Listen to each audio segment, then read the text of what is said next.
أعوذ بالله من الشيطان الرجيم بسم الله الرحمن الرحيم السلام عليكم ورحمة الله وبركاته.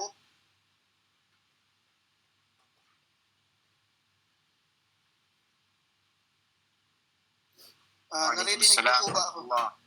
Mashallah, mashallah. Alhamdulillah. So, ngayon po ay araw ng talata, Tuesday, August 25, 2020. Alhamdulillah. At magpapatuloy po tayo sa ating series of lectures na dito po sa ating webinar. Alhamdulillah. So ang subject po ngayong gabi ay ang sira at ito ay bibigyan liwanag sa atin ni Ustad sa Amrullah Dimal di Ambangan. At sa mga bagong papasok pa lang, ay ang ating pong format ng ating lecture ay 9 to 10:30, 1 hour yung formal na lectures at 30 minutes yung question and answer. So Sheikh, kung andyan po kayo, ay bismillah, pwede na po tayo mag-umpisa. Barakallahu fiik. Faddal Sheikh.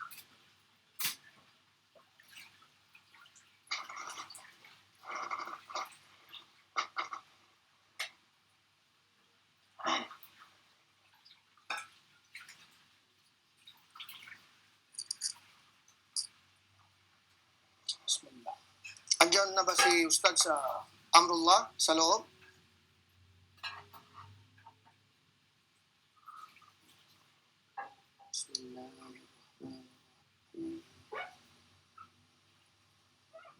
Wala pa yata, Ustad. Oo. So, inshallah.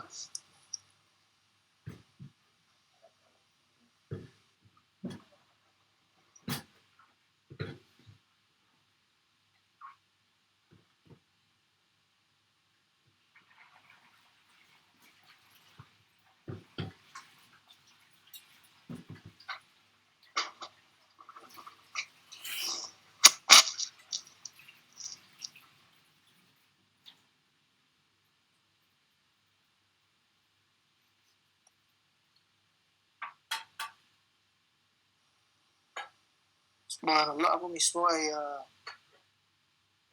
na tatanggal po.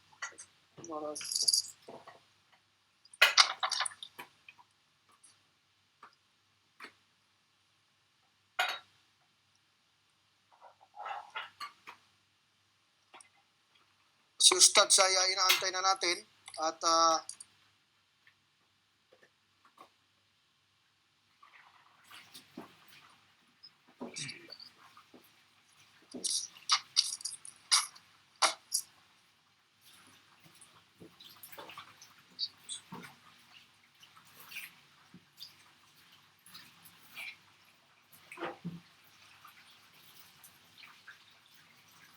ganun pa man mga kapatid, kagabi po ay nagkaroon tayo ng pag-aaral sa hadith na ipiniliwanag sa atin ni Ustad sa Abdurrahim Loma. At habang inaantay natin si Ustad, i-recap ko na lang yung mga pag-aaral kagabi sa atin.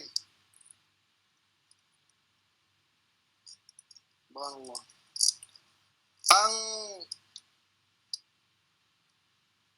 pag-aaralan natin ngayong gabi ay hadith at kagabi naman ay yung pag-aaralan natin ngayong gabi ay sira, kagabi ay hadith. At sa mga nabanggit ni Ustad kagabi, sinabi ni Ustad Abdurrahim Loma na ang iman, ang kanyang paksa ay patungkol ito sa paniniwala kay Allah. So, habang inaantay natin si Ustads, ay i-recap ko lang yung ating lecture kagabi para ma-utilize natin yung oras, inshallah. So, ang iman, sabi ni Ustads, ito ang mga kahulugan ng iman.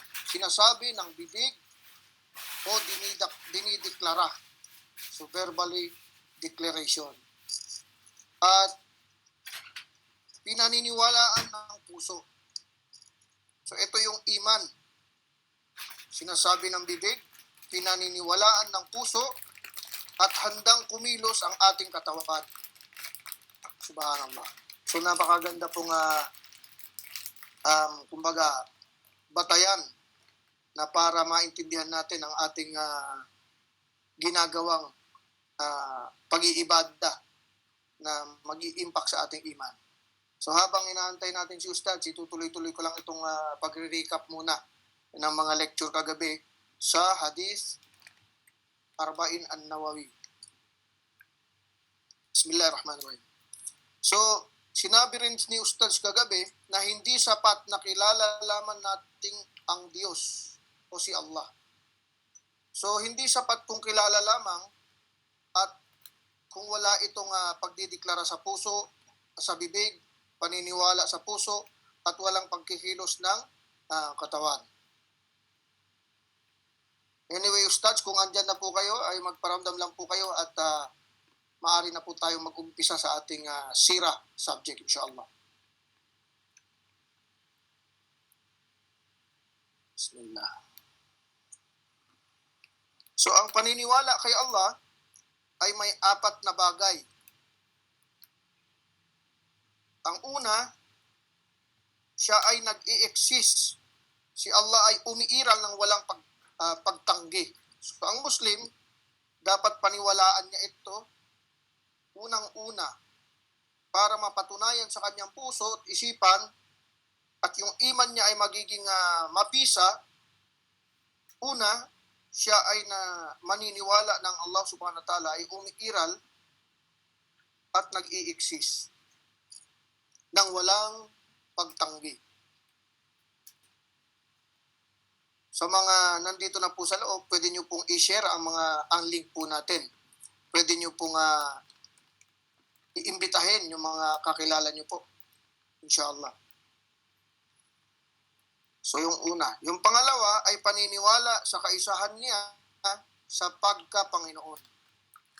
O, dito na si Ustads. Alhamdulillah. So Ustads, nakita ko na si Ustads. So bismillah Ustads, ipagpapatuloy na po natin ang ating sira lecture na ibibigay na sa ating ni Ustads Amrullah. Inshallah. So Faddal Sheikh, bismillah.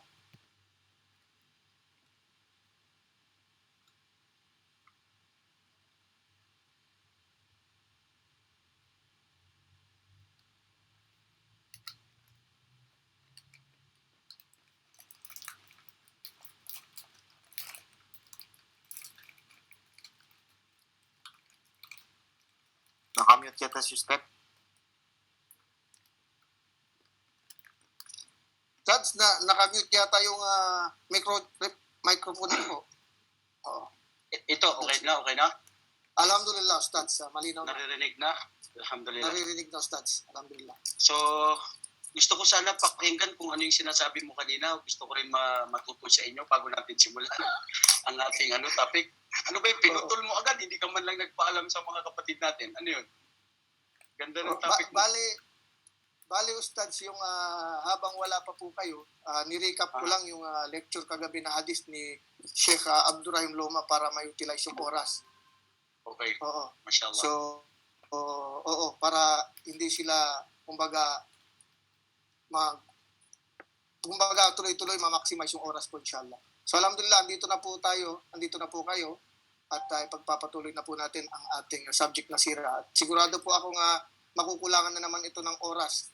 So, Faddal Sheikh, bismillah. Bakit hindi naman natin ito makumpleto saan na tayo mapupunta mga kapatid? Ha? Tama, Pero Ustads. alhamdulillah.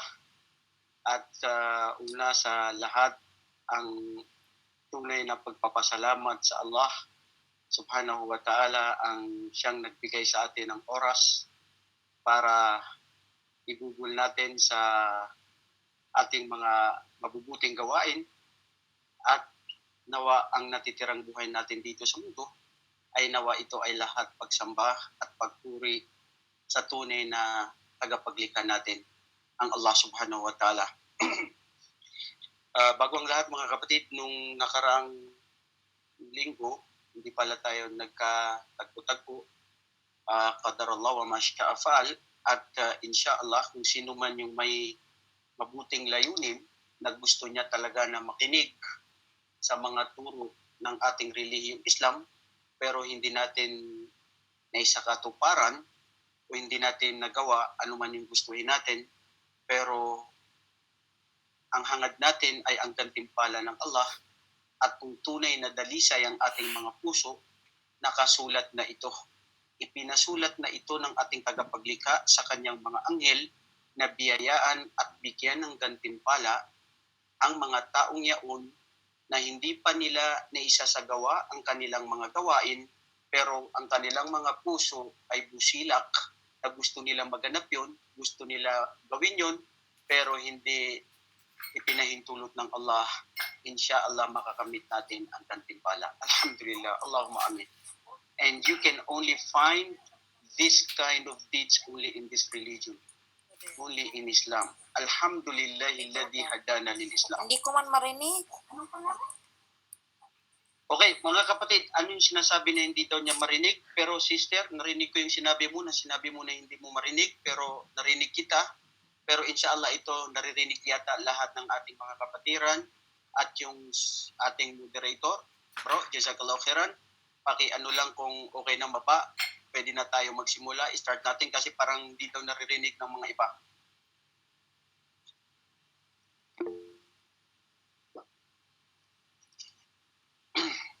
Okay, alhamdulillah, naririnig na. Jazakumullah khairan.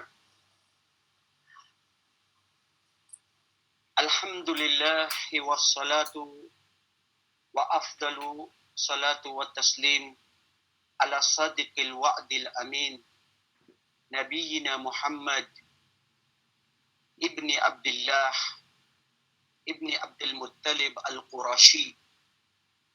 Allahumma la ilma lana illa ma 'allamtana innaka antal alimul hakim.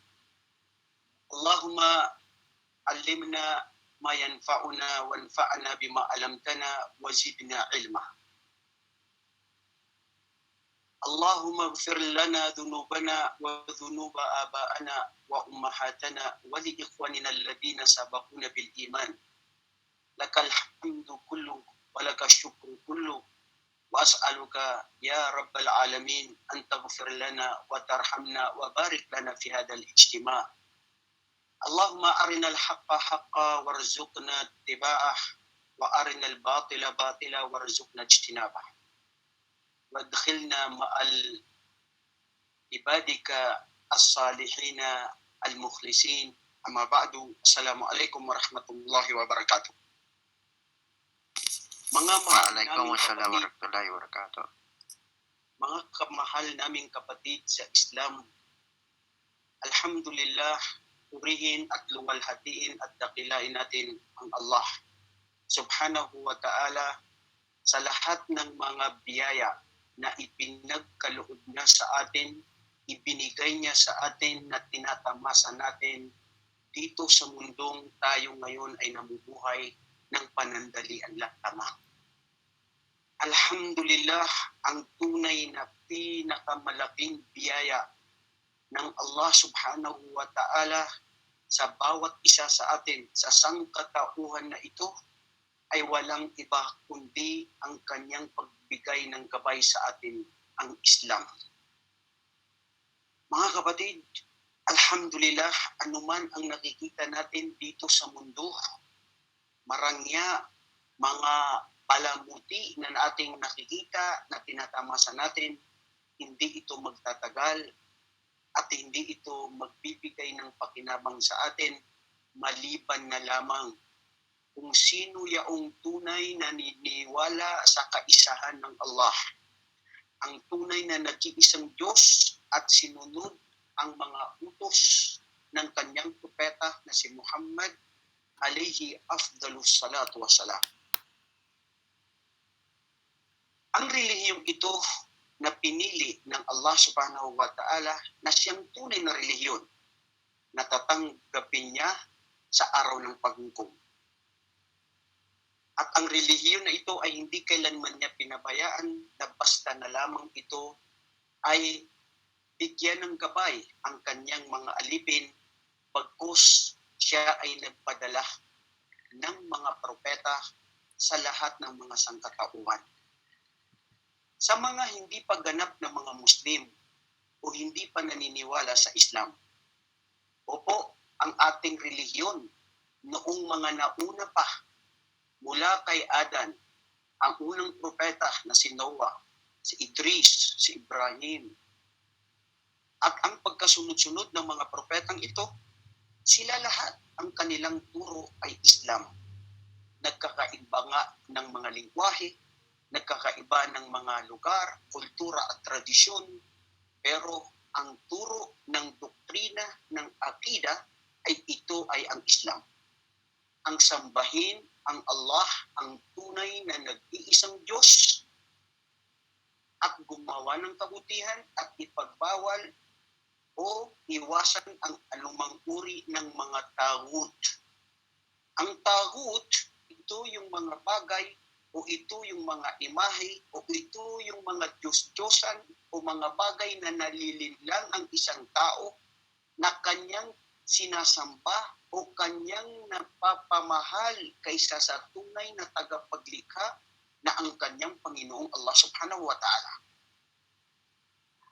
وَمَا أَرْسَلْنَاكَ إِلَّا رَحْمَةً لِلْعَالَمِينَ. Ang sabi ng Allah subhanahu wa ta'ala sa Suratul Anbiya 107. Dito sa kapanahunan natin ngayon, napakalugod at napaka maswerte kung sasabihin sa wika natin ng Tagalog, napaka mapalad ang sino mang mga tao na sila ay nandoon sa paniniwala sa turo ni mahal nating Propeta Muhammad alayhi salatu wasalam.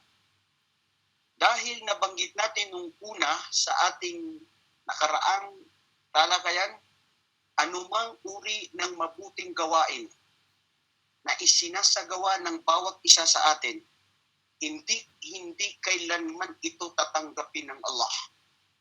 Maliban na lamang kung ito, ang gawain na ito, ay tunay na alinsunod sa kung ano ang itinuro at pinag-iwanan ng ating mahal na Propeta Muhammad, nawa ang pagbati at kapayapaan at habag ng Allah ay mapasa kanya, 10 ng kanyang mga pamilya, at ang sinumang tumatahak, sumusunod at nagmamahal sa propetang ito, alayhi afdalus salatu wassalam. Kaya mga kapatid, alhamdulillah, kaya bagat ito ang dahilan kung bakit natin ito pinag-aaralan. Nabanggit natin sa mga una na ating mga objektibo o mga dahilan kung bakit natin ito pinag-aaralan ay dahil sa nandirito yung tunay na gabay. Isipin nyo, nandito ang tunay na gabay na siyang tunay na magbibigay sa atin ng tagumpay dito sa mundo, lalong-lalo na sa araw ng paghukom. Kaya bagat naman, ang sino mang nag-aangkin na naniniwala sa anumang klaseng relihiyon, o maski relihiyon na Islam na naniniwala siya, take note of this. Even if you believe in the religion Islam, and even you practice the teachings of Islam,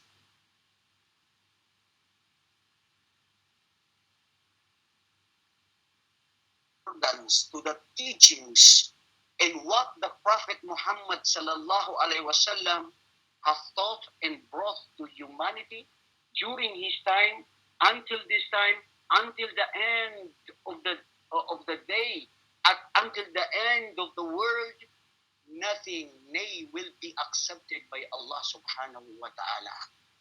وَمَا أَتَاكُمُ الرَّسُولُ فَخُذُوهُ وَمَا نَهَاكُمْ عَنْهُ فَانْتَهُوا.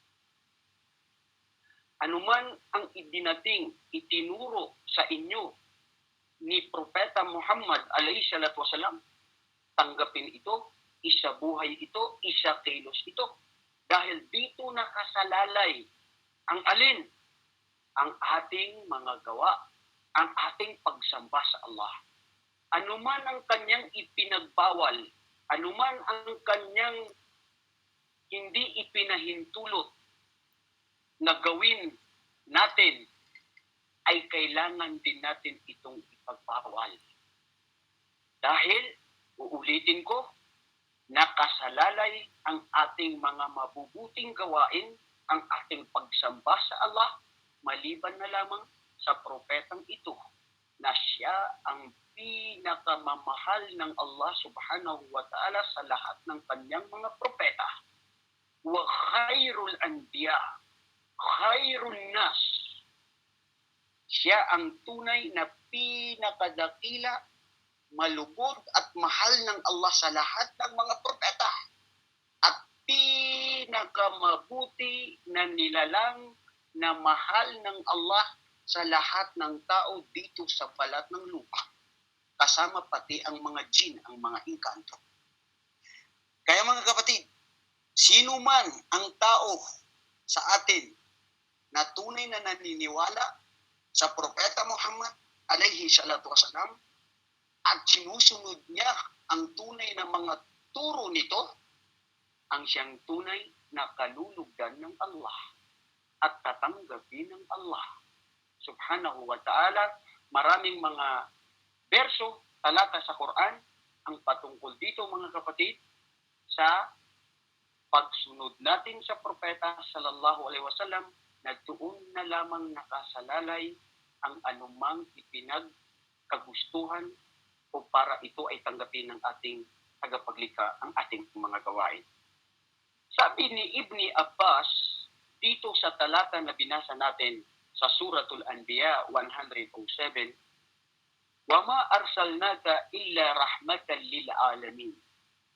Hindi ka namin ipinadala, O Muhammad, sa sangkatauhan, maliban na lamang na ikaw ay biyaya. Saan? Lil alamin. Subhanallah. Mga kapatid, yung mga nauna na mga propeta, mga naunang mga propeta, na sila ay sa kanilang pagtuturo ng tauhid, ang doktrina na kaisahan ng Allah, pati na rin sa kapanahunan, lalo na ni Isa ibn Maryam, si Jesus Cristo, bilang siya ay isang propeta lamang, ang kanyang turo ay pagkatapos na siya ay mamaalam o itaas o itinaas ng Allah subhanahu wa ta'ala, rafa'ahu Allah ila sama, ay may darating pa na propeta na ang pangalan niya ay si Ahmad. Ito ay nasa Quran. Itinuro na kung saan si Muhammad o si Ahmad o si Mustafa o si Mukhtar o si Aqib. Ito ang mga pangalan na nabanggit sa mga hadith ng Propeta sallallahu alaihi wasallam. Ang mga pangalan ng ating pinakamalugod at pinakamamahal na Propeta sallallahu alaihi wasallam. Sabi ni Ibni Abbas, dito sa ayah, ipinadala ka, hindi namin ipinadala si Muhammad maliban sa ito ay biyaya sa sangkatauhan. فَكَيْفَ يَكُونُ رَحْمَةً لِلْعَالَمِينَ هل هناك يدخل فيه المسلمون والكفار؟ فقال نعم. رحمة للعالمين, biyaya sa sangkatauhan. Dahil biyaya si Propeta Muhammad sallallahu alaihi wasallam sa sino mang mga Muslim na naniniwala sa kanya, sa kanyang turo. Hindi sila nagmalabis, hindi sila nagdagdag, hindi sila nangaligaw, hindi sila nagpakitang gilas na susobrahan pa nila ang ginawa ni Propeta Muhammad sallallahu alaihi wasallam, bagkus sila yung mga taong naniniwala, sami'na wa ata'na.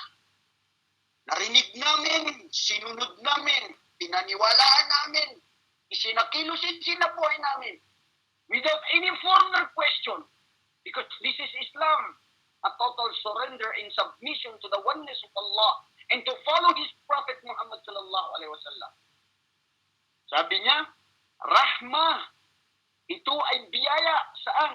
Sa mga kamusliman na sumunod sa kanya.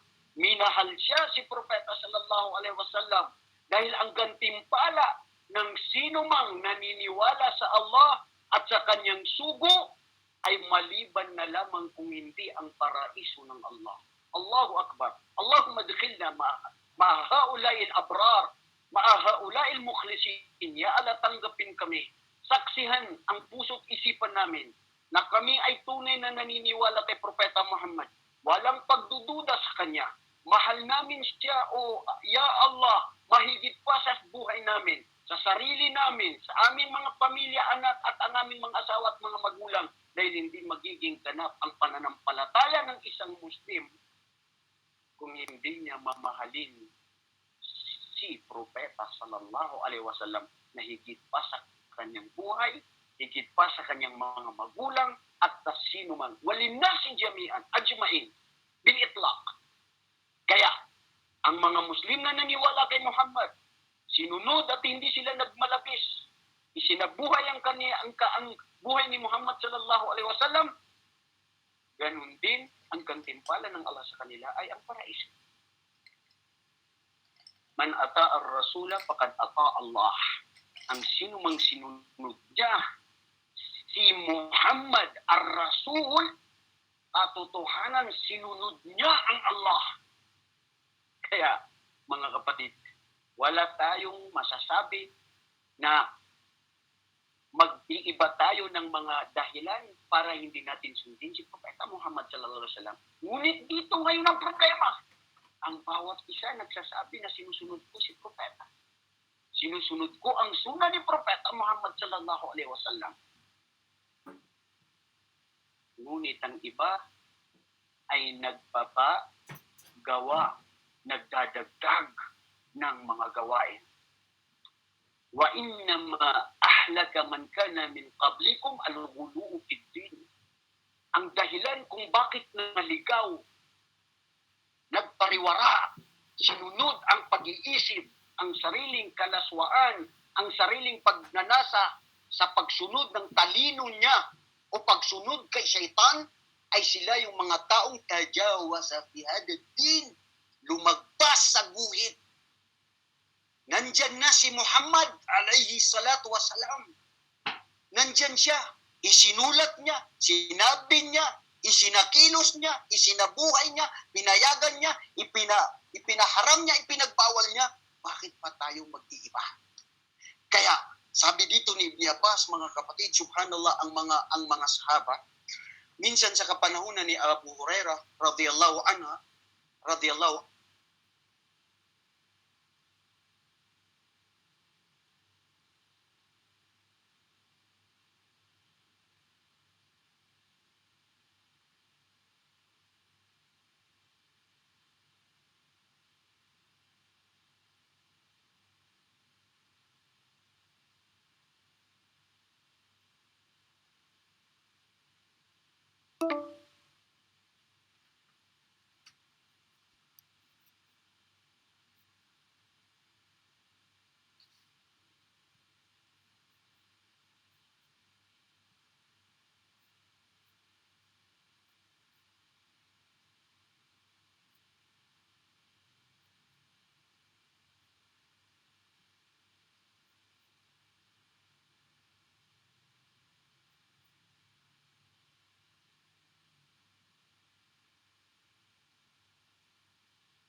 wa in ta'uddu ni'matallahi la tuhsuha. Kung bibilangin ninyo ang mga biyaya, habang magbawa ang biyaya ng Allah sa inyo, kailanman ay hindi nyo kayang bilangin. Itong mga biyaya na ipagkakalog ng Allah, magdasal ka lang sa isang namatay, mag-ayuno ka lang sa itong darating na Ashrul Muharram. Ashrul Muharram. Anong katimpala nito? Isang taon ang patatawarin na sa ipasalanan. Yung mga nagkaayon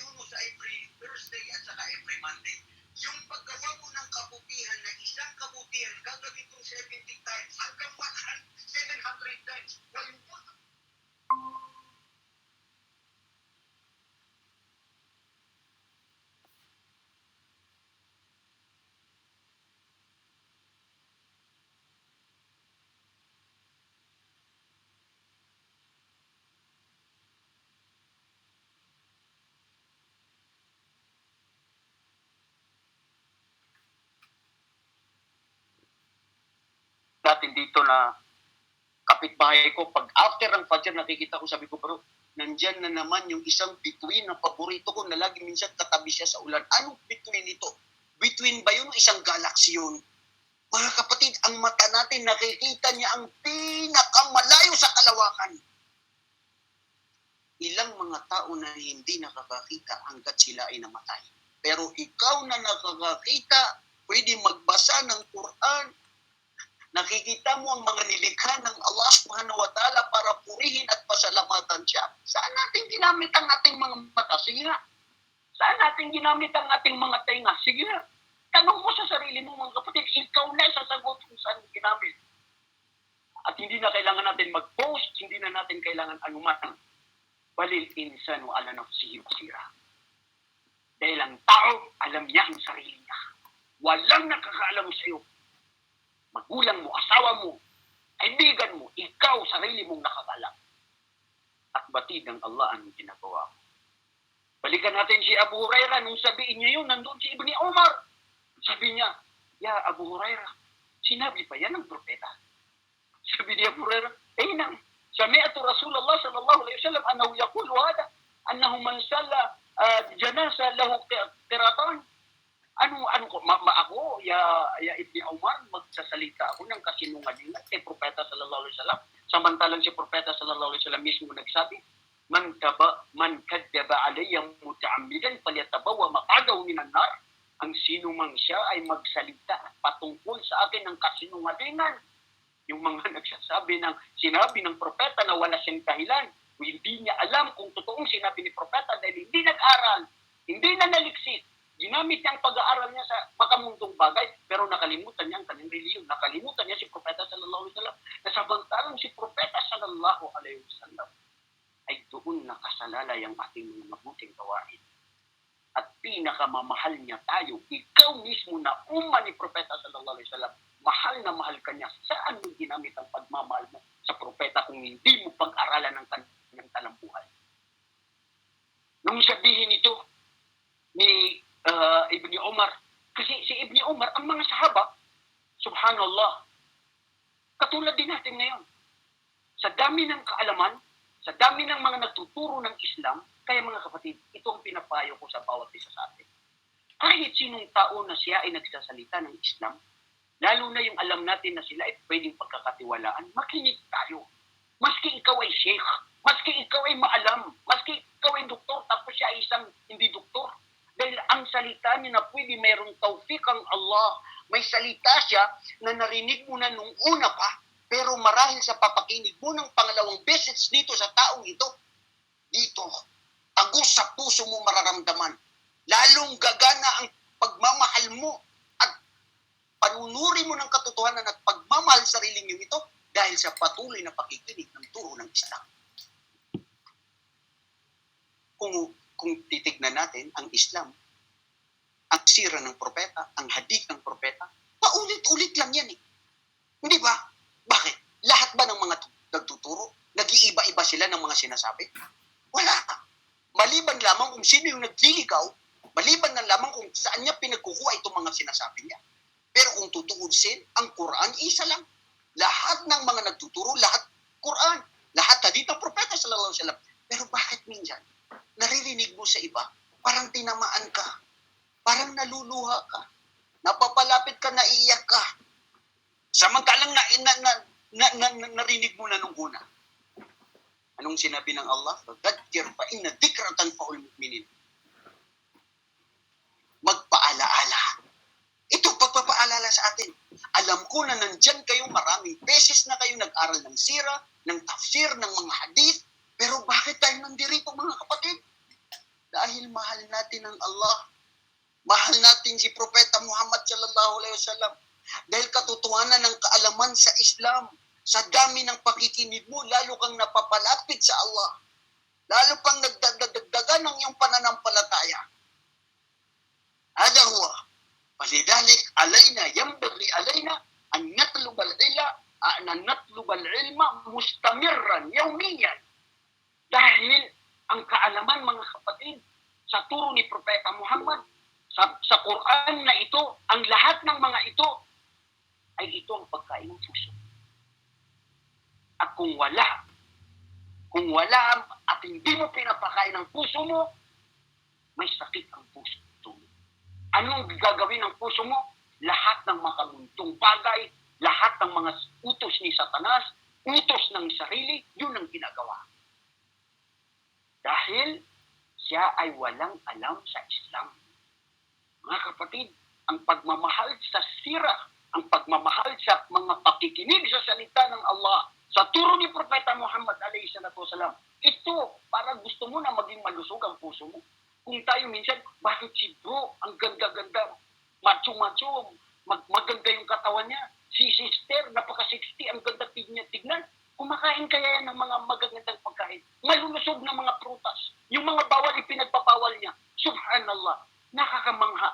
Tayo, minsan, pihikan tayo sa mga pagkain. Bakit tayo mga kain? Ay, bawal sa akin yan. Ay, blood ako eh.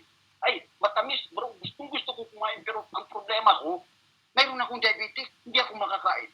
Ya Allah. Minsan tinatanong ko sarili ko, sana itong mga taong ito, at sana ako rin. Ako sinasabi ko to sa sarili ko, hindi lang sa sino yung mga nagrinig ko. Kasi ang Islam, mga kapatid, tayo mismo eh. You have to ask yourself. Minsan biniblame natin yung mga tao na nagkasala, ito yung ginawa nila.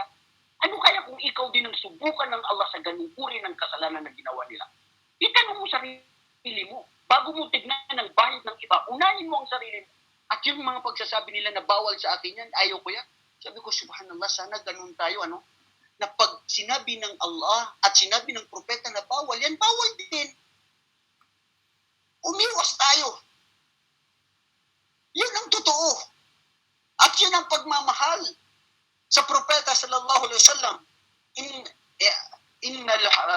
Inna may yuhibba, may yuti'a. Anong sinabi ng mga Arabo patungkol dito sa pagmamahal na ito na innal muhibba limay yuhibbu muti'u. Subhanallah. Kasabihan ng mga Arabo, katotohanan, ang nagmamahal sa kanyang minamahal ay siya ay masunurin, sumusunod. Ito si Propeta Muhammad, mga kapatid, hanggat kailan at hanggang totoo tayo na sinasabuhay natin ang buhay ni Propeta Muhammad sallallahu alaihi wasallam. Allahu Akbar. Hanggat kailan natin ito sinasabi sa ating sarili na hanggang ngayon ay totoong sumusunod tayo sa turo ng mahal nating Propeta Muhammad alaihi salatu wasalam. Ngayon, tanggalin ko muna itong microphone kasi may mga nagko-comment na nakikita ko, sabi nila, hindi daw marinig sound ko. Tanggalin ko itong sound, baka mas lalo siyang maging malakas. Ha? Ayan. Tinanggal na natin. Sana nakikinig kayo lahat at naririnig natin lahat. Ano man ang sinasabi ko mga kapatid, at ito ay para sa atin, sa sarili natin.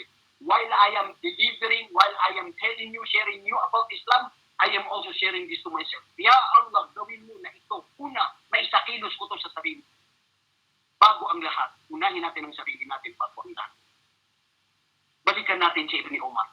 Sabi niya, isa sa mga sahaba na nandoon kay Abu Hurairah, sabi niya, sabihin mo nga, punta ka nga kay Aisha.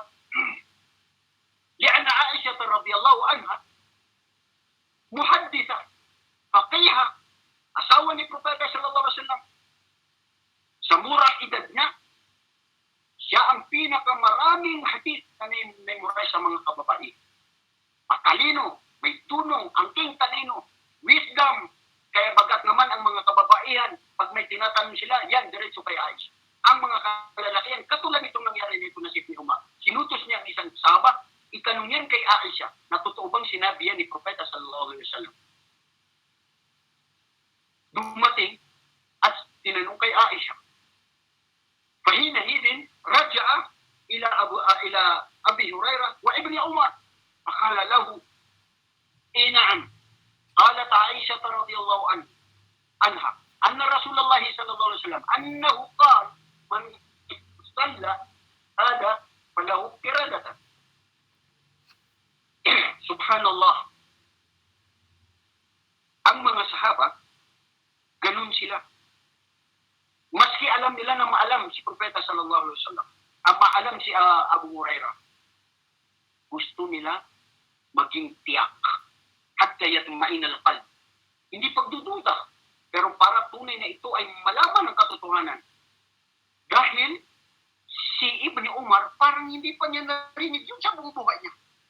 Kaya nung narinig at napagtanto na sinabi nga ni Propeta sallallahu alaihi wasallam, sinabi ni Ibni Umar, "Iwallah, kasawiyang palad sa amin. Iwallah, pagsisisi sa amin. Marami ng mga janasa na hindi ako nakapagdasal, na nababaliwala ko ito. Minsan nakakapag-pray, minsan hindi. Dahil hindi ko man lang yan narinig sa Propeta. Bawal sa At yun ang mga sahaba. Anuman ang marinig nila na ginawa, itinuro ni Propeta sallallahu alaihi wasallam, sunod agad. Wala nang tanong. Wala na yung ano yung kanyang gantimpala. Sa atin ngayon, sabihin mo na ito yung gantimpala niya. Ano ang gantimpala niya? Ilang beses na gagawin? Ilang yung subhanallah. Mga kapatid, ibilangin mo pa ang mga gantimpala ng Allah. Hindi mo nga mabilang-bilang yung mga biyaya niya sa'yo. Tapos bibilangin mo yung biyaya na ibibigay pa sa'yo ng Allah ng gantimpala. Gawin mo na lang. Hindi ba gusto natin ang paraiso? Bakit sa paraiso? Kung bibilangin mo ang mga gawain mo, kaya mo ba pumasok sa paraiso dahil sa paniniwala mo? Dahil sa pagtimbangin ng mga paggawa mo ng kabutihan? La! Innama nudkhilul jannah birahmatillah. Su'ila an-nabiy sallallahu alaihi wasallam, hatta anta ya Rasulullah la tadkhulul jannah bi'amalik? Qala na'am. Illa an yataghammadani Allah birahmatih. Oo, hindi ako makapasok sa paraiso hanggat hindi ang habag at awa ng Allah sa akin. Tayo mga kapatid, papasok tayo sa paraiso sa habag at awa ng Allah. Maniwala ka lang sa tunay na nag-isang Diyos. Huwag kang magtambal sa Kanya. Mahalin mo si Propeta Muhammad. Sa pagmamahal sa Propeta, yung pagsabi mo na asyhadu anna Muhammadan abduhu wa rasuluh, ako ay sumasaksi na si Muhammad ay alipin at sugo ng Allah. Ang pagiging alipin at sugo ng Allah, sundin mo ang bawat yapak na sinabi at ginawa at itinuro ka. Ya Allah, wallahi mga kapatid, hanggang saan tayo? Sa tunay na turo ni Propeta sallallahu alaihi wasallam. Hadith ng Propeta, minsan sinabi niya, laula an asyukka ummati, la amartuhum bis-siwak inda kulli salatin. Subhanallah. Ako, sabi ni Propeta sallallahu alaihi wasallam, kung hindi lang pahirap sa aking mga ummah, ipag-uutos ko sa kanila na sila ay gumamit ng siwak bago sila magdasal, bago sila magpapirapa. Mga kapatid, wallahi, kasama ako sa mga taong hindi niya naisasagawa ang siwak. Lagi. Dahil hindi ko rin alam, pag nakabili ako ng siwak, pag nailagay ko sa bulsa ko, kahit kung saan lang, bukas isang araw na wala, hindi ko alam nasaan napupunta. Si Shaitan, sinasabi niya sa akin, huwag ka na gumamit ng siwak. Kunting sunnah para buhayin natin ang turo ni Propeta Muhammad sallallahu alaihi wasallam, hindi pa natin magawa, tinatamad pa natin sa sarili natin. Kaya kamangha-mangha ang ating mga kapatiran. Nakilala ko, subhanallah, gantimpalaan ka ng Allah mga kapatid, na laging may siwak sa kanilang sala. Si Propeta sallallahu alaihi wasallam, alam ba natin na ang sunan niya na pag siya ay umiinom, kanan ang kanyang ginagamit. Umiinom ng 3 beses. May mga tao na umiinom dire-diretso. Ubus lahat kasi uhaw daw. Hindi natin kayang buhayin ang sunan ng propeta na uminom ka ng 3 beses. O di may reward ka na doon. Ya Allah. Mga kapatid, kaya natin to sinasabi. Dahil mahal natin si propeta. Sa pagmamahal natin sa propeta sallallahu alaihi wasallam, itanong natin mismo sa sarili natin. Hanggat saan tayo sa tunay na turo ng mahal nating propeta Muhammad alaihi salatu wasallam? Doon sa mga naunang nabanggit natin, sa mga objektibo sa ating pag-aaral dito sa talambuhay ng ating mahal na si propeta Muhammad alaihi salatu wasallam, ay kasama na doon yung pagginawa mo, yung mga gawain niya, ay ikaw ay napapamahal sa kanya. Which is correct.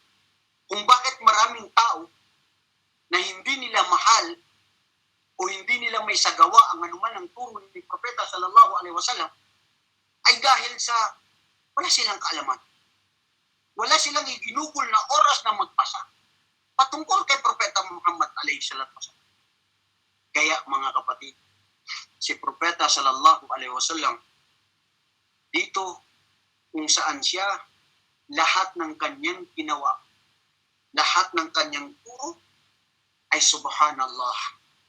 Ito ang tunay na pinakamabuti sa sangkatauhan kung ito ay kanyang gagawin. Balikan mo, Ustad, yung aya na sinabi ni Ibni Abbas na itong pagsunod natin lil alamin wa ma arsalnaka ila rahmatan lil alamin. Hindi ka namin sinugo, Muhammad, maliban na ikaw ay isang biyaya sa sangkatauhan. Okay, nandun na tayo. Biyaya ang mga kamusliman sa pagsunod nila kay Propeta sallallahu alaihi wasallam. Biyaya, pag sinunod nila, paraiso. Insyaallah, paraiso ang kanilang patutunguhan dahil sa paniniwala nila kay Propeta sallallahu alaihi wasallam at pagsunod, pagsakilos sa buhay. Paano naging rahmatan lil kuffar? Hal lil kuffar lahu rahmatan?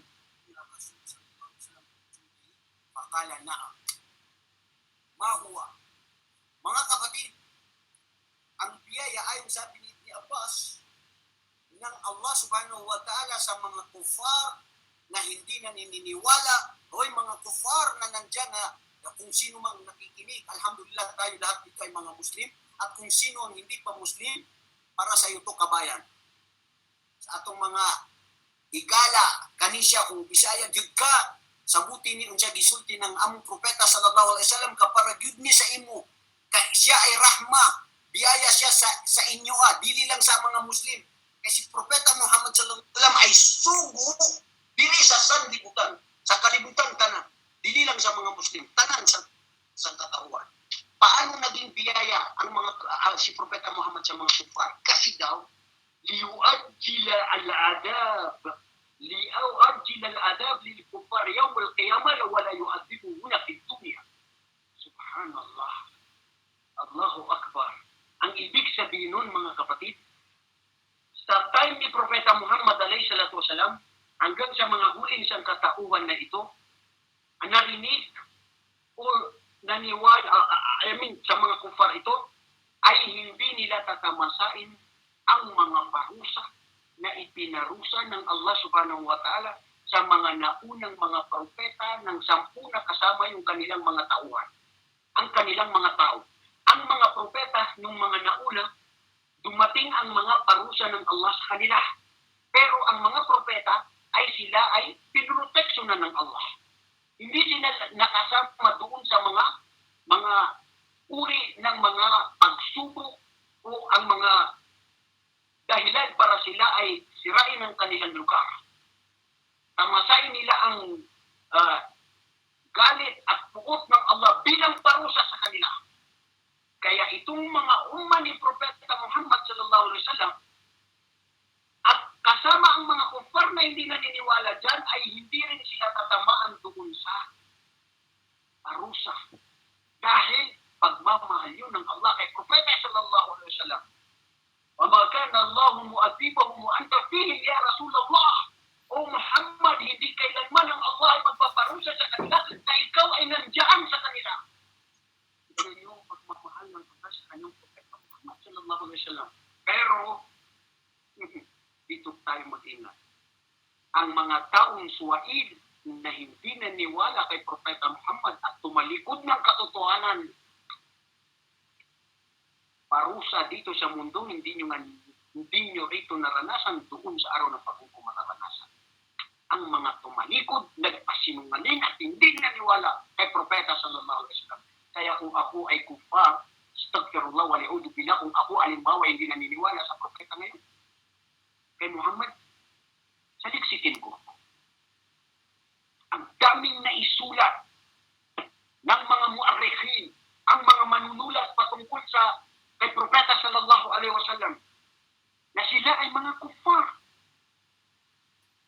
Kung Kung naalala niyo si Michael Hart, na isinulat niya na 100 influential men, 100 men in the world, isinulat si Muhammad na siya ang nag-iisang number one, best man, perfect man on earth.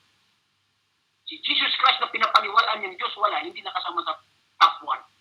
Top 10 lang siya. Ya Allah. Kufar yun. Dahil mga kapatid, gusto ko idagdag. Hindi pa kasi tayo nagsisimula eh. Hindi pa tayo nagsisimula sa talambuhay ni Propeta Muhammad. Ito yung mukaddima pa lang itong mga kapatid. Kasi nung binabasa ko ang mga mukaddima tungkol sa sira, sa mga introduksyon ng sira ng Propeta sallallahu alaihi wasallam, Allahu Akbar, ang kulang yung oras ko. Dahil tamad din ako magbasa. Hindi ko lahat mabasa kapag kaya-kaya. Sa dami ng mga sinabi nila. Ya Allah, siguro ito na rin pala ang paraan para magpasa uli ako at mag-review ako at para ituro sa sarili ko at ituro at malaman din natin lahat nang sa ganun ay bigyan tayo ng Allah ng pagpapala. Bigyan tayo ng habag at tanggapin tayo sa paraiso sa pamamagitan ng pagmamahal at pagtuturo ni Propeta Muhammad na ito'y tinatanggap natin. Kaya mga kapatid, yung nangyari dito sa talambuhay ni Propeta sallallahu alaihi wasallam ang kakaiba sa lahat ng mga propeta. Patibag natin ang lahat ng mga propeta na nabanggit sa Quran na 25 prophets of Allah. There are more than 100,000 of prophets of God. وَمِنْهُمْ قَصَصْنَاهُمْ عَلَيْكَ وَمِنْهُمْ لَمْ نَقْصُصْهُمْ عَلَيْكَ. Merong mga nabanggit namin sa iyo, O Muhammad, na mga pangalan ng mga propeta na nauna sa iyo. Pero, meron din na hindi namin nabanggit sa iyo. Kaya mga kapatid, ang kakaiba sa talambuhay ni Propeta, bago siya ipanganak, mayroon ng mga nasabi dito ang tarikh. Ano yung mga palatandaan na mayroong darating na Misaya na isang huling sugo, na totoong sugo, na pinakamamahal ng Allah, nang sino mang sumunod at maniwala sa kanya ay tatanggapin sa paraiso. Noong siya ay ipinanganak, detalyado. Nung sinapupunan ni Amina, detalyado. Nung ipinanganak na ito, nung sa kanyang pagkasanggol, nung bago siya ay sa kanyang pagkabata, naglalaro sila ng kanyang mga kaibigan, siya ay naalagaan ni Halima at Saadia, at 6 na taon ay napunta na naman siya kay Amina, na kanyang tunay na ina. Pagkatapos noon ay napunta na naman siya sa kanyang lolo na si Abdul Muttalib, siya edad na 8 taon. Hindi nagtagal ng 2 taon, napunta na naman siya sa kanyang tiyuhin na si Abu Talib. Mula 10 taon hanggang siya ay nagpinata nang siya ay mag-25 hanggang siya ay napakasal kay Khadijah bintu Khuwailid. Lahat detalyado. Nung siya'y naganap na propeta, ang kanyang mga kilos, ang kanyang mga gawain, ang kanyang pakikitungo sa mga kufar, sa mga munafik, sa mga mapagkunwari, sa mga dubling kara, sa mga traitor, paano siya nakisalamuha? Paano yung gusto niyang patayin si Propeta Muhammad ay bigla na lang nag-Muslim? Dahil sa pakikitungo ni Propeta Muhammad sallallahu alaihi wasallam. Wallahi mga kapatid, walang saysayang pag-aaral natin sa sira ng mahal nating Propeta Muhammad kung hindi natin isa sa buhay, hindi natin isa sa kilos, ang anumang kanyang turo. What is the sense of your knowledge, knowing your Prophet Muhammad sallallahu alaihi wasallam without practicing his teachings? Sige, sabihin mo. Anong silbi? Na mahal mo si Propeta Muhammad sallallahu alaihi wasallam at hindi na ipapakita. Hindi mo na isasagawa kung ano man yung totoo na kanyang tinuturo sa atin. Detalyado hanggat siya ay nakapag-asawa ng mga kababaihan, 11. May nagsabi hanggang 13 ang kanyang mga napangasawa. Subhanallah. Nakita rin dito kung saan mga tao na makakati ang bila ng pagsira ng puri kay Aisha radhiyallahu anha. Subhanallah. Detalyado rin at nangyari yan. Ang lahat ng bawat anggulo, aspeto ng buhay ng Propeta sallallahu alaihi wasallam na nangyari sa kanya lahat ito ay may aral sa Kanya at aral sa ating lahat. Dahil ang Quran, kung anuman ang may padala sa Quran, hindi ibig sabihin nun ay doon lang sa sababong nuzul. Wa innamal ayatul Qur'aniyya al-ibratu bi'umum laysa bi khususis sabab. Hindi na ipadala yun dahil para doon lang sa kaganapan na nangyari. Datapwat ito'y aral. Aral sa lahat ng kung ano ang dahilan kung bakit na ipadala doon, kung ano yung hukom noon, ay yung din ang siyang mananatili at siya rin ang aral doon sa sino mang mga darating pang kapanahunan hanggang sa kapanahunan natin ngayon. Subhanallah. Tignan nyo. Minsan, sa buhay ni Propeta sallallahu alaihi wasallam, maraming nangyayari sa kanya. Mga kapatid, itong mga kulasa lang ito. Bakit sinasabi niya, Ustad, hindi ka pa nakapagsimula? Pumunta ka na dun sa mga asawa niya, naging propeta na siya pa. Nakakalahati ka na. Hindi pa ako nakakalahati. Hindi pa nga tayo nagsimula eh. Ang punto ko doon, mga kapatid, is ito lang yung para magkaroon tayo ng kalatong ng pag-aaral sa mga aral at turo ni Propeta Muhammad sallallahu alaihi wasallam na naibigay niya sa atin. Ha?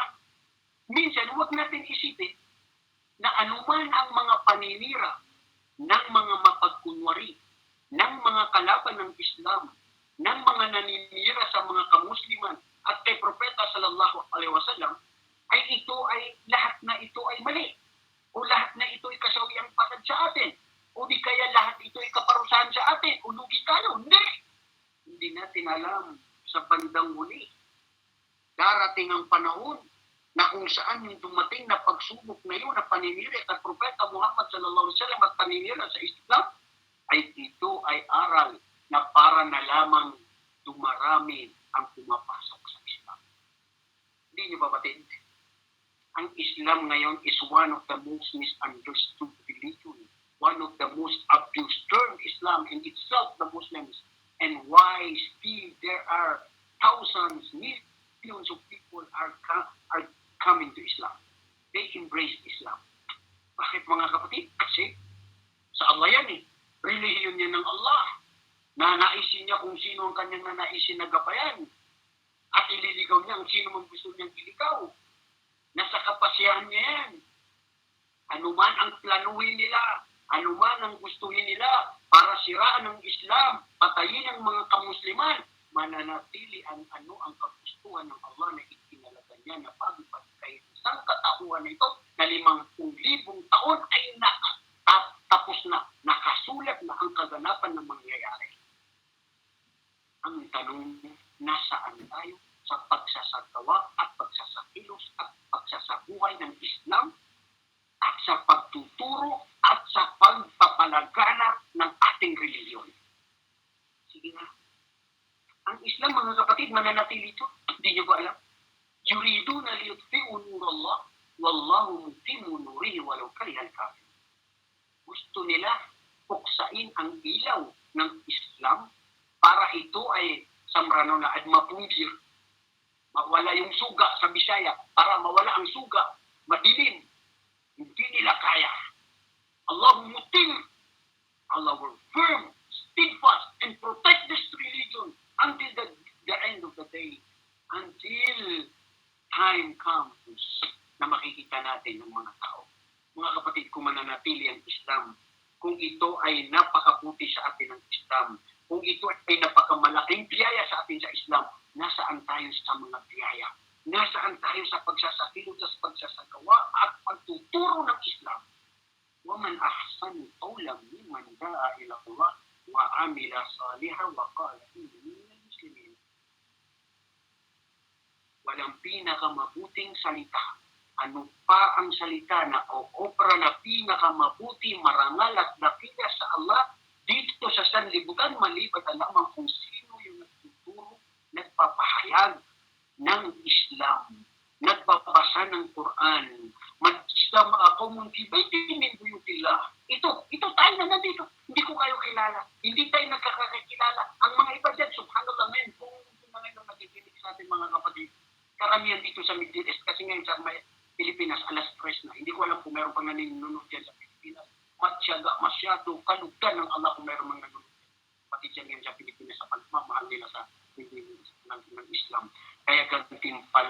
harapan ng Allah, ang ating mga kapatid na nandyan sa Qatar, sa Alpanar, yung mga tuat dyan, sina Musa, James, at saka si Misri, at saka yung lahat ng mga kasama ng mga kapatid.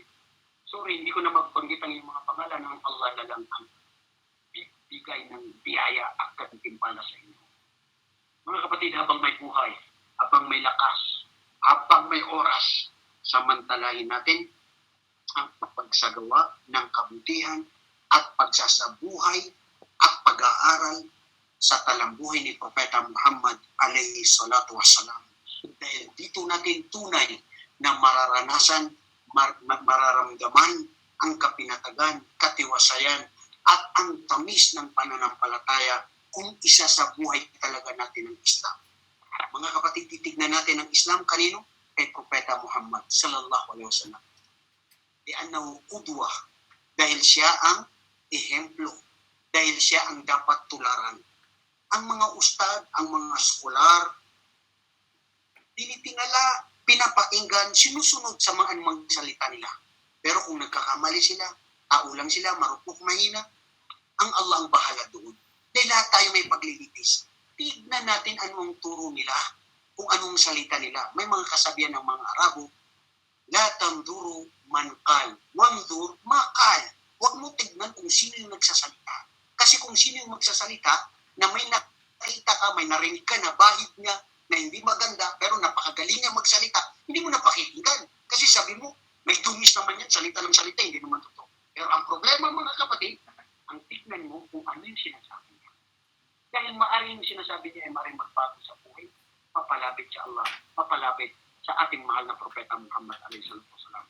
Mga kapatid, hindi pa tayo nagsisimula, alas 10 na, pero kailangan natin tayo ay mamaalam muli, inshallah. Sana, inshallah, I promise, next week, pwede na tayong magsimula. Hindi ko alam kung dapat talaga ito ay, dapat ang turo sa inyo rito si Abdurrahim, yung kapatid ko na si Abdurrahim. Dahil subhanallah, namangha ako sa kanya, kinaingitan ko ang kapatid natin na yan. Kasi tignan nyo, ang ituturo ko sa inyo, naisulat na niya, isinulat ni Arahikul Maktum, na isinulat sa talambuhay ni Propeta Muhammad na ang may akda ay si Mubarak Puri. Isa ito sa, mashallah, nag-award ng malaking reward na gantimpala na nagkaroon sa Golden Award, at isinalin sa Tagalog ng kapatid natin niya. Kaya kung pwede lang siguro, sana kung nakikinig siya, dapat ipaubaya ko ito na siya na lang ang magtuturo sa inyo. Kasi napakaganda kung ikaw ang naging akda at ikaw magtuturo, di ba? Samantalang pwede ko naman ituro sa inyo yung Hadithun Nabawi, Arba'in na Nawawi ni Imam Nawawi. Isa rin yan sa paborito ko ng mga imam at yung mga sulat ng mga hadith na yan din ang gusto ko. Pero hindi ko alam, pag-uusapan pa namin yan ni Sheikh o di kaya sana ay yun nga. Anyway, kung anong mabuti, yun ay pagkalob ng Allah. Pero kung inyong mamamarapatin, dahil bilang respeto ko sa kaibigan ko na Sheikh na yan, sana siya na lang nagturo dito at tignan natin anong mangyayari. Hanggang sa muli mga kapatid, gantimpalan kayo ng Allah. Siguro oras na para tayo ay mamaalam muna. Tapos, i-open natin ang question and answer portion. Barakallahu fikum, zadakumullahu ilma, ghafarallahu lakum wa liwalidikum. Patnubayan tayo ng Allah, patawarin tayo sa ating mga kasalanan mga kapatid, at gantimpalaan kayo at ang ating mga magulang, tanggapin tayo lahat sa kanyang paraiso na ipinangako sa mga taong tunay na nagmamahal sa kanyang propeta at isinasagawa nila ang magturo ng kanilang mahal na propeta. Hanggang sa muli, Assalamualaikum warahmatullahi wabarakatuh. Waalaikumsalam warahmatullahi wabarakatuh, Sheikh. Jazakallahu khairan, Sheikh. Jazakallahu khair. MashaAllah. Isa na naman na informative na gabi para sa atin lahat at mabiyayang gabi para sa atin lahat. At hindi na ako magsasayang ng oras. Uumpisahan ko na po, Ustad, ang ating question and answer at meron nang pumapasok ng mga katanungan dito sa ating chat area, chat box. Ito ang katanungan mula kay Michael Lubo. Ustad, ang tanong ko po, di pa po bawal kainin ang pagkain nang galing sa masama? Example po, may kasama ako sa bahay na binibigyan ako ng pagkain pero alam ko na galing sa masama ang pinambili niyang pagkain. Jazakallah khair. Ustaz. Wala akong marinig. Totoo pala yung sinasabi na wala silang marinig. Hindi ko alam, wala rin ako marinig ngayon, mga bro. Bakit wala tayong marinig? Bismillah. Check. Ustaz? Isang oras tayo nagsasalita pa lang. Baka yung iba sa inyo talaga wala siyang naririnig. Check. Baka kailangan i-headset, Ustaz. Pero naririnig ka namin, Ustaz, na malinaw. Hello, Sheikh? Hello, Sheikh. Assalamualaikum. Naririnig niyo na po ba ako?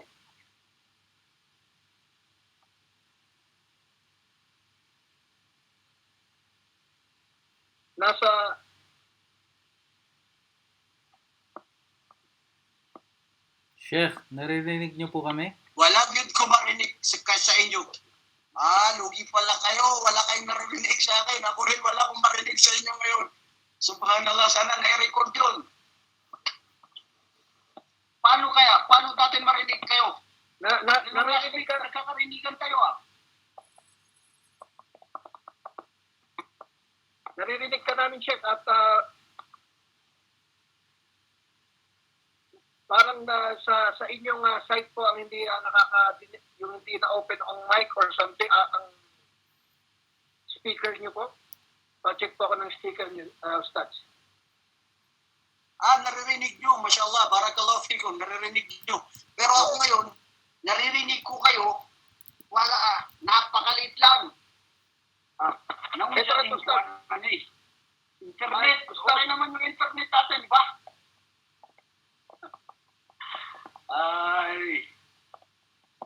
Sayang. Ustaz, try niyo pong mag-headset at pwede niyo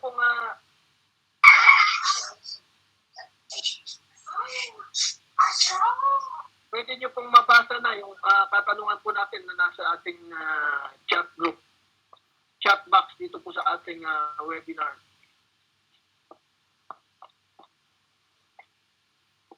Bismillah. Naririnig niyo na po ba kami, Ustaz? Naririnig niyo po ba ako?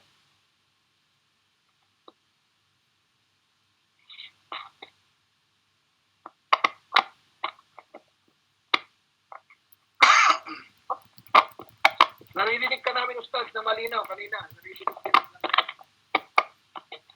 Sandali hinanap natin kung para tayo magkarinigan. Kasi nung last week, okay, naririnig ko kayo eh. Try to use earphones. Okay. Good. Good idea. Sige.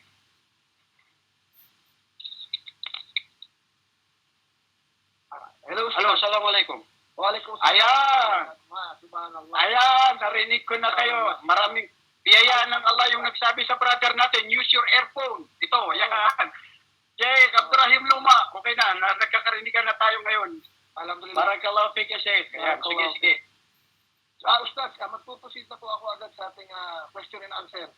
So, subhanallah. Sige. Ito po ang katanungan mula kay Michael Lubo. Ustaz, ang tanong ko po, di pa po bawal kainin ng pagkain na galing sa masama. Example po, may kasama ako sa bahay na binibigyan ako ng pagkain pero alam ko na galing sa masama ang pinambili niya ng pagkain. Jazakallahu khair.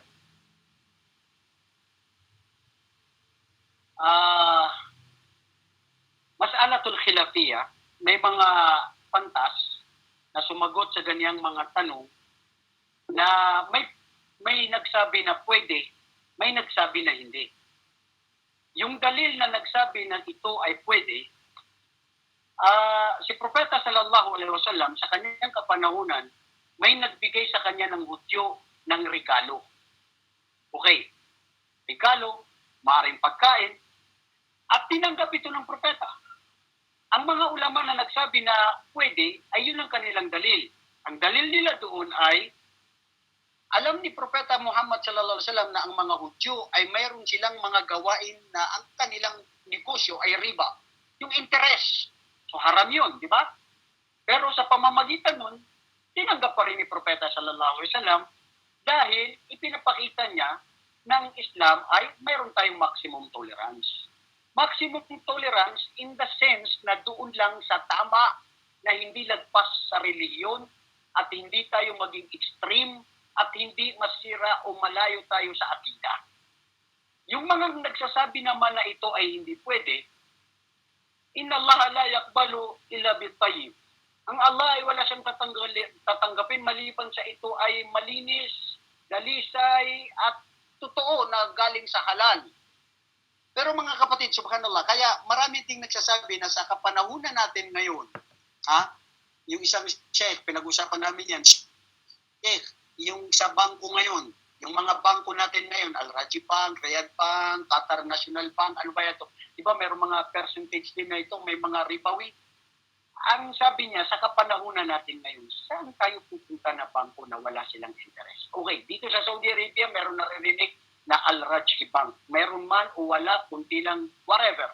Pero kung ang ating intensyon, dahil ang pagbabasyan pa rin ay intensyon, kung ang intensyon natin ay para maprotektahan ang ating mga pera at para ito ay hindi nating intensyon ay para dahil sa riba, so inshallah, laman Yun yung mga sinasabi ng iba na mga pantas. Pero kung mayroon mang itong interest, ang maganda bilang isang Muslim, mag-ingat tayo sa bawal. So, wag na lang natin kunin yung interest, pero pwede natin ito itulong, ibigay sa kahit sino. Lalo na sa paggawa ng mga kalsada o paggawa ng mga ganun, mga kabutihan na makakabuti sa sangkatawan. Ito ay mas alatul sinapiyah mga kapatid, sinabi ko ng mga pantas, ang sa kanila pwede tanggapin at pwede hindi. Ngayon, ang tanong natin dyan sa kapatid mo, kapatid natin na si Michael, kung ang nagbibigay sa iyo ay isang Kristiyano na gusto niyang malaman ng Islam, lalo na siya ay kapitbahay mo o kasama mo, ipakita natin ng Islam, ay marunong tayo makitungo. Huwag natin masyadong ipakita ng extreme. Kasi hindi naman matatanggap mo yan, magiging kafir ka eh. Hindi naman matatanggap yan. Okay, kung magkasala pa tayo, sabi natin magkasala ka pa kayo, pero pagkakasala na, mga kapatid, sino ba hindi may kakasala sa atin araw-araw? Ha? Kaya nga ang mahal ng Allah subhanahu wa ta'ala, araw-araw, 70, 100 times tayo mag-istighfar, mag-istighfirullah. Ya Allah, mag-istighfirullah ako sa iyo sa hindi pa mangyayari na kasalanan na gagawin ko na ikaw nakakaalam mo. Hindi ko sinasadya ang mga bagay. Lahat tayo makasalanan. Pero ipakita mo ng Islam, marunong din. At pwedeng unti-unti sabi mo, alam mo bro, tatanggapin ko to. Dahil para makita mo ng Islam ay ganito, marunong makitungo. Pero sa totoo lang, kung kaya mo sabihin sa kanya, prangko mo kasi alam ko gawain mo mga hindi tama. So dapat hindi ko ito tanggapin. So sa pamamagitan nun, baka magising siya ng katotohanan, paggabayan mo pa siya dahil sa pamamagitan ng conversation, sa mabuting da'wa mo sa kanya. Allahu alam. Mashallah. Jazakallahu khairan, Sheikh. Jazakallahu khairan, Sheikh, sa paliwanag. So, Ito po. Sheikh. Ito si Abdullah Khabir, Binilan. Mashallah. Sheikh, nagtatanong ito patungkol sa kopya. Mashallah, Sheikh, tagal ko na naghahanap ng Tagalog niyan. Meron ako English na yung libro. Pahingi ng kopya niyan, inshallah. Sabi niya. Meron kayang ustad na makukuha tayong PDF or something para ma-share, para masundan. Mabuti yung nagtatanong. Dahil yung nagtatanong, yung pwedeng sumagot dyan, mismo nandito nakikinig. Si Abdurrahim Luma. Siya ang sumulat ng librong ito, Ar-Rahiqul Maktum, na isinalin niya sa Tagalog. Okay? So maari mayroon siyang PDF, mayroon din siyang ngayon siguro na ganito sa kopya sa center nila, dahil ito nakuha ko dutong sa center nila nung ako'y nagbisita sa kanya. Kaya ito na rin ang oportunidad, Sheikh, sagutin mo yan, at sagutin mo na rin yung sabi ko na ikaw na lang ang magturo dito sa kanila, dahil kung ikaw magtuturo sa kanila, mas maganda at ang saya-saya. Then siyempre ikaw sumulat at napakaganda na mismo, marireview mo pa. O di ba? So sana magpalit tayo ng subjects. Akin yung hadith na yan at ikaw gumawa rito. Mashallah, mashallah. So, tinatawag natin ngayon si Ustad si Ustad Abdurrahim Loma. Kung ano yung kanyang reaction doon. Tahimik lang. Simple lang. Mashallah, mashallah. Waalaikumsalam, Ustad. Mashallah, Mashallah. Jazakallah khairan, Sheikh. Amrullah. May kopya ka pala niyan. Mashallah. Ituloy mo na yan. Subhanallah. Yung nangihingi po, nung kopya ng book, kung kayo po ay nasa damam, meron pa siguro kaming kopya po. Mashallah. Pero pagka napasyal kayo dito po, inshallah, baka meron kayong makuha na copy. Ustaz, meron po bang PDF niya na pwede namin hingiin at baka masundan namin yung lecture? PDF. Ito try ko pong hanapin, baka meron kaming copy dun sa center po. Inshallah, Hanapin ko Ustaz. po. Mashallah. Jazakallah khairan, Ustaz. Barakallahu fiqh. So magpupunta ako, Ustaz, sa mga katanungan ng ating mga brothers na nandito sa loob. Assalamualaikum, galing kay Brother William Abilar. Assalamualaikum, Ustaz. Tanong ko lang po tungkol sa paghalik sa itim na bato at paghimas. Yung po ba ay hindi shirk? Ang sinasabi ko po ay yung sa Kaaba na bato. Ustaz Amrullah. Okay. Magandang katanungan ng kapatid natin yan. Minsan, naisip ko na rin na gumawa tayo ng video patungkol dyan eh. Kasi nami-misinterpret ng mga karamihan, lalong-lalo na ang hindi mga Muslim, patungkol sa paghalik at paghimas ng itim na bato o ang black stone na ito dyan sa Kaaba, sa Makkah. Maganda, inshallah, may isang brother na nag-volunteer na sabi niya, Ustad, gawan mo yan ng video. At sana inshallah ay magawa natin yun pag nagkaroon tayo ng oras. Pero bilang sagot doon sa katanungan niyan, hindi po siya shirk.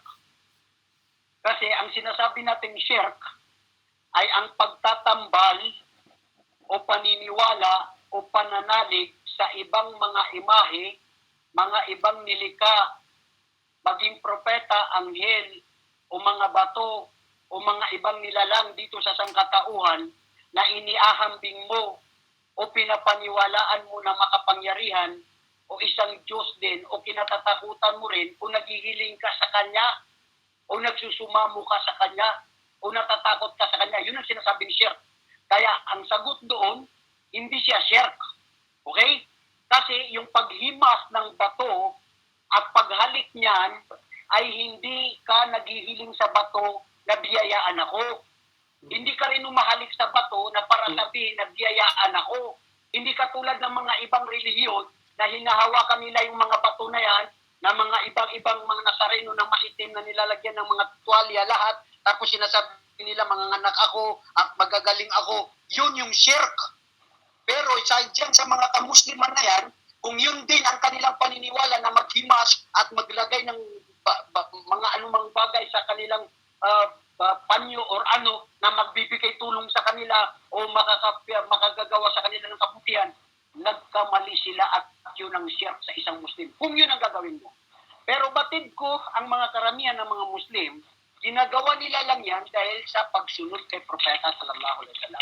Ang hadith ni Umar ibn Khattab radiyallahu anhu, lamma dakhala Makkah فقبل هذا الحجر الأسود فقال لو لم أني رأيت رسول الله صلى الله عليه وسلم يقبلك لم أقبلك لا أقبلك لأنك لا تنفع ولا تضر. Sabi ni Umar ibn al-Khattab nung pagpasok niya sa Makkah, sabi niya sa Kaaba, kung hindi ko nakita si Propeta Muhammad na hinalikan sa kanya, sallallahu alaihi wasallam, hindi rin kita hahalikan. Hindi kita hahaplusin or anuman dahil ikaw ay bato lamang. Wala kang may dudulot na kabutihan o hindi ka makakapinsala. Simply as Islam is a religion of total obedience. The Prophet sallallahu alaihi wasallam did it and you also do it without any further question. Okay? So, yun ang punto doon mga kapatid. Inshallah, hindi siya shirk bilang pagsunod lamang ito kay Propeta sallallahu alaihi wasallam. Kung bakit tininalikan ng Propeta sallallahu alaihi wasallam ang mga sinabi doon ng mga panta, siyempre, ang batong ito mga kapatid, dati ito ay puti, mula ito sa langit, sa paraiso. Bumaba ito, naging itim dahil sa kasalanan ng mga tao. So, ang bato na yan, ang black stone na yan, hindi yan sinasamba ng mga Muslim. Wala yan. Yan ay simbolo lamang na ito ay ginawa ng propeta, bahay dalanginan, na ito ang inaawal na bayti wudya lina sila lalli bibakkata, unang kabahay na dalanginan dito sa kalupaan na itinalaga ng Allah subhanahu wa ta'ala para pagtitipunan ng mga kamusliman ay itong lugar na ito. So dyan, tinawag yan ng haram, dahil ipinagbabawal dyan ang mga hindi gusto ng Allah at hindi kagustuhan ng Propeta sallallahu alaihi wasallam, na ang mapaggawa ng kabutihan dyan ay 100 times, especially yung pagdarasal. Pagdarasal dyan na 100,000 times. So, inshallah, ang sagot doon, kapatid, hindi siya shirk. Pagsunod lamang yun kay Propeta Muhammad sallallahu alaihi wasallam. MashaAllah, jazakallah khairan, Sheikh. Time check tayo ngayon ay nasa 10:21 at alhamdulillah, Sheikh, nag-average yung ating mga jamaa attendees from 55 to 60. Subhanallah. Alhamdulillah, alhamdulillah. Ustaz, may katanungan dito si Brother Yusuf Cesar. Ustaz, jazakallah khair po sa inyong mga paalala. May tanong po ako kasi may mga brothers tayong bumabati ng Amun Jadid o Happy Hijri, New Year. Tama po ba na batiin natin sila pabalik? Ano po ang mas mainam na gawin? Barakallahu fiqh. Okay. Wafika ya akhi. Ang Islam, hindi tayo nakakakumpleto. Yun ang totoo. We are not perfect. Day and night we commit sins and mistakes. That is why we are obliged to ask forgiveness to Allah subhanahu wa ta'ala. Yung mga pagbati na yan, ang alam natin sa Islam ayon sa mga pantas, dalawa lang ang selebrasyon o pagdiriwang na pwede tayo nagbabati-batihan. Ano yun? Idul Adha at saka Idul Fitr. Dalawa lang pagdiriwang. Dalawang pagdiriwang lang sa Islam na kung saan pagdiriwang na pag ikaw ay nag-celebrate, kung ikaw ay magpakain, kung ikaw ay magbisita at kung ikaw ay magbabatian sa iyong mga kapwa, inshallah may gantimpala. Ito ang kagandahan sa Islam. Kasi ang buhay natin, lahat ito ay pagsamba. Maski yung pag-celebrate, maski yung paggawa ng mga simpleng bagay na pamumuhay mo na kailangan mo, iinom ka lang ng tubig, magiging pagsamba, sabihin mo Bismillah, 3 beses ka uminom ng kasuna ni Propeta, yun ang naging sunan mo. So ngayon, itong sinasabi natin na Amun Jadid, Happy New Year to all the Muslims. Ang mga pantas nagsabi dito na mas mabuting iwasan dahil wala ito kaugnayan sa Islam. Sa Propeta sallallahu alaihi wasallam, sa mga sahaba na nagsagawa rito, hindi sila nagbabati-batian ng Amun Jadid o Happy Idul Fitr o whatever. Sabihin mo, Ustad, bakit dyan sa inyo may nagsasalibrate dyan ng national Day. country day ba yun? O national day. O mayroon pang mga birthday. Ibinago na nila yung birthday kasi ngayon ay milad. Happy milad. Anumang mga lingwahe ng mga terminology na ginagamit nila na pabago, whatever celebration, diriwang na mga anumang pinagsasabi nila, ang punto natin mga kapatid ay umiwas na lang tayo sa mga bagay na alam natin na wala itong basihan sa Islam, wala sa basihan ni Propeta Muhammad. Ulitin ko, si Propeta sallallahu alaihi wasallam namuhay sa mundo, isinabuhay lahat. Wala na tayo, wala siyang ipinag-iwan na kulang. Kasi kung may kulang, mayroon pang darating na propeta na bago na sasabihin kay Muhammad na Muhammad, nakalimutan mo yun. Hindi, nagkamali ka dyan. So meron pa ako ipapadala na propeta na bago sa'yo, na pagkatapos mo. Wala na eh. Wa khatimul anbiya'i wal mursalin. Siya yung shield of all the prophets. Ang aya ng Allah subhanahu wa ta'ala sa Hujjatul Ulida, saan sabi ng Allah, al-yawma akmaltu lakum dinakum wa atmamtu alaykum ni'mati wa raditu lakum al-Islam dinan. Halas, inta al-amr. Today I have perfected religion and I have completed my favor on you, O Muhammad, and you Muslim Ummah. And I have chosen for you Islam as a religion. Islam is a way of life. So ano, ginawa ba yan ni Propeta? Hindi na ginawa. So wag mo nang gawin. Better to avoid anything that was not taught and done by the Prophet Muhammad sallallahu alaihi wasallam. Allahu alam, kalugdan ka ng Allah kapatid. MashaAllah. Jazakallah khairan, Sheikh. Kay Brother Gian Ramos, Assalamualaikum warahmatullahi wabarakatuh. May YouTube channel po ba to? Pa-type po inshallah. So tatanungin po siguro natin ang organizers kung mag-upload sila or ano yung ginamit nilang channel dito. Sila sumagot. Oo. Ito po may katanungan na babasahin ako ulit. Si Brother Kim Butingting. Assalamualaikum warahmatullahi wabarakatuh. Yung time na nilason si Prophet Muhammad sallallahu alaihi wasallam, di ba alam niya alam niya yun, pero kinain niya pa rin. Totoo po ba yun? Totoo ba yun? Si Propeta sallallahu alaihi wasallam, hindi nangangahulugan na siya ay propeta at alam niya ang lahat. May mga bagay na pagkakataon sa mga oras sa kanyang kapanahunan na ito ay hindi niya alam. Kasi kung alam nga niya, ba't pa niya yung gagawin? Di ba? Yung sinabi mo na yan na alam ba niya yun o hindi? Allah wala. Hindi ko alam. Wala akong nabasa, wala akong narinig na alam niya yun tapos kinain niya.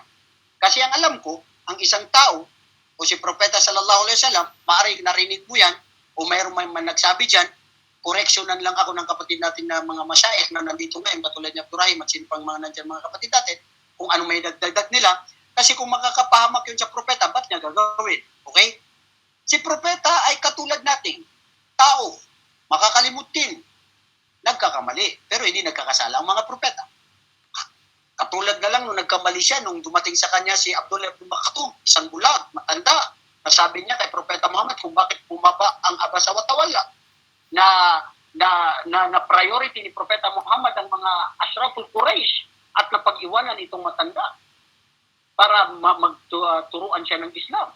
Tapos bumaba ang aya na ito na, "Ya Muhammad, hindi mo ba alam na yan si Abdullah ibn Maktum, isang tao, ay mas mabuti pa yan kaysa sa karamihan?" Kaya yan din ang sasabihin natin sa ating sarili, sa tayong mga duat, tayong mga nakikinig. Huwag natin tignan minsan yung kailangan marami ang nakikinig, kailangan marami ang nanonood, doon tayo gaganahan. No. Ang kunin natin yung reward, kunin natin gantimpala. At ang mga propeta, nagsasagawa sila, gantimpala mula sa Allah. Hindi yung para purihin sila ng mga tao, hindi dahil may sweldo, hindi kalang may kapalit. So, ganun ang punto. So, ang punto doon mga kapatid ay ang paggawa ng kabutihan ay inshallah para sa Allah. Pero yung sinabi mo kung nalason siya, ang narinig ko at nabasa ko sa hadith na yun ay noong si Propeta sallallahu alaihi wasallam ay malapit ng mapayapa, doon niya pinapalang na pag-alaman. Nasabi niya, "Pimama'an al-hadith," katotohanan, sabi niya kay Aisha, na yung nakain ko na lason sa Khaybar, doon sa babaeng yun na naipakain niya sa akin, ay ito ngayon ang nagiging epekto niya. Okay? So yun ang nasabi ni Propeta. Kailan niya yun nasabi? Noong after na. O kung nalaman niya nung una na kinain pa niya, Allah alam, di ko alam. Kung yun ang narinig mo o nabasa mo o baka mayroon nang nagsabi na may isang hadith na ganun, Allah alam. MashaAllah. Jazakallah khairan, Sheikh. Jazakallah khair. So, meron pa po tayo inshallah 2 minutes. 2 minutes na sa question and answer. Muhammad, galing ang katanungan na to ay mula kay Muhammad Mujimayo. May katanungan ako tungkol sa intensyon. May dalawang brother na nagtatalo sa Facebook post at Facebook comment. Maganda ang intensyon, itama yung nag-post sa FB. Kaso lahat ng comment ay nabasa ng marami kasama ng mga kuffar kung saan sa comment may maanghang na salita.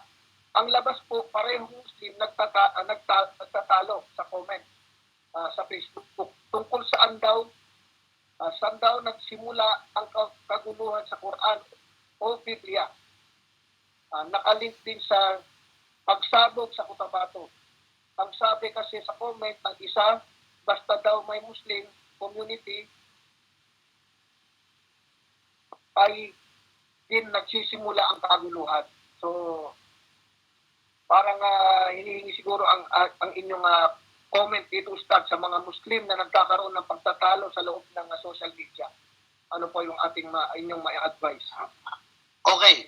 Una sa lahat, mga kapatid, ito ay comment ko. Maaring tama, maaring mali. Nasa sa inyo na yun kung kukunin ninyo. Subhanallah. Itong social media, malaya ang bawat isa sa atin. Ano man ang gustong sabihin niya, sasabihin niya. Pero sa ating mga Muslim, bilang payo sa ating lahat, mag-comment tayo ayon sa alam natin na tama, tatanggapin ng sangkatauhan, tatanggapin ng mga tao. Ipakita natin yung tunay na turo ng Islam. Ng Islam ay may habag, may respeto, may awa, may pag-uunawa. Huwag natin diinin, insultuin ang mga tao.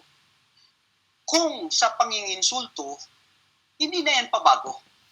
Kasi si Propeta Muhammad sallallahu alaihi wasallam at ang mga nauna pang mga propeta, yastahzi'u bihim.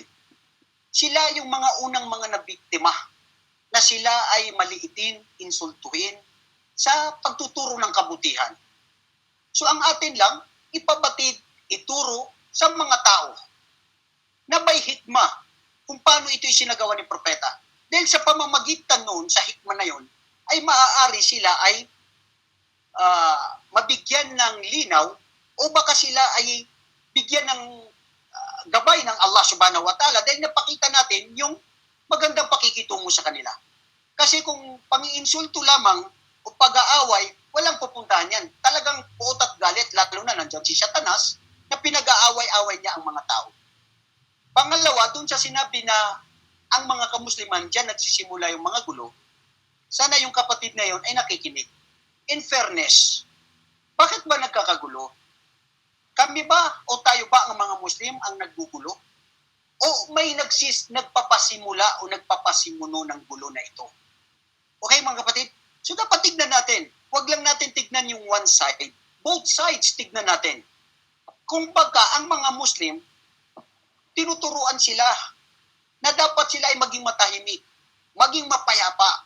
Bigyan natin sila ng respeto, pag-unawa at kalayaan na mamuhay ng sa tama. Pero kung bakit nangyayari itong mga to, ay marahil ito'y pagsubok ng Allah sa kanila. Dahil din sa pagkukulang nila sa kanilang pagsasagawa ng Islam. Marahil din ito ay hindi talaga matigil hanggang sa magunawang mundo ang panliliit at pang-iinsulto ng mga taong di naniniwala sa Islam sa kapanahunan ni Propeta Muhammad hanggang sa ngayon, na ganyan sila pa rin. Na nagsasabi ng ganyan. Kung titignan natin, oo, tama, na may mga karamihan sa mga lugar ng mga Muslim ay nagkakagulo, pero kung titignan mo ang kasaysayan, ang history, ang ipinaglalaban ng mga to, yung mga karapatan nila, sila mismo ang tinanggal sa kanilang lugar. Sila mismo ang pinagpapatay at sinusunog ang mga bata at ang mga babae at ang mga masjid at ang mga lugar nila. Sa atin sa Islam, bawal na ipinagbabawal na makipaglaban at pumatay ng tao o mga terorismo na yan. Bawal, haram.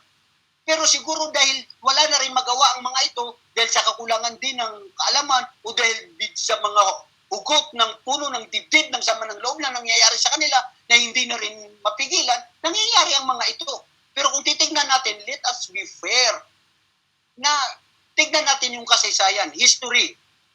Payo ko sa sarili ko, tayong lahat, maging maximum tolerance tayo, hikmat tayo, gawin natin ang ginawa ni Propeta, paano siya nakitungo, wag natin insultuin ang mga kufar, ang kanilang mga Diyos, o anuman ang mga paniniwala nila. At bilang panghuli, mga kapatid tayong mga kamusliman, anuman ang mangyari, anuman itong nangyayari na ito, hindi natin alam na sa bandang huli maganda pala ang kakalapasan nito. Wa asa an takrahu shay'an wa huwa khairul lakum. Maaaring hindi natin ito ang nangyayari sa panliliit nila, pero magsabar lang tayo, magtimpi tayo, maaari ang Allah subhanahu wa ta'ala igagabayan sila. At ilan sa mga Kristiyano, ilan sa mga gustong patayin ng mga kamusliman na sila ay nag-Muslim dahil sa habag at awa at gabay ng Allah sa kanila, dahil sa tunay na turo ng relihiyon na ito. Sana gabayan ng Allah. Sana all magabayan lahat sila. Hindi kasi pwede maging all kasi ang Allah, pinipili niya kung sino bibigyan niya ng habag at gabay. Allahu alam, jazakumullahu khairan. Siguro kapatid, oras na tayo maghiwalay. Nakasobra tayo ng ating oras.